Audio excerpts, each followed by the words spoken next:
4 વર્ષ બાદ વડોદરા પધારેલા મહંત સ્વામી મહારાજનું ભવ્ય સ્વાગત.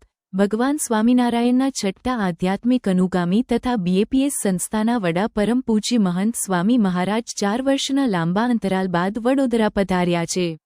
આ અવસરે રવિવારે યોજાયેલી સ્વાગત સભામાં 10,000થી વધુ ભાવિક ભક્તજનોએ અનેરી રીતે તેમનું ભવ્ય સ્વાગત કર્યું હતું. મહંત સ્વામી મહારાજના ટૂંકા રોકાણ દરમિયાન તમામ ભક્તોની ભાવના પૂર્ણ થાય તે માટે રવિસભાને વિશેષ સ્વાગત સભા તરીકે આયોજન કરવામાં આવ્યું હતું.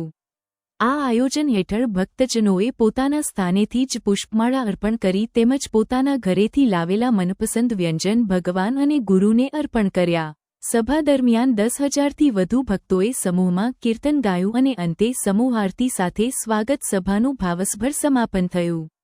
સમગ્ર વાતાવરણ ભક્તિ અને આનંદથી છવાઈ ગયું હતું.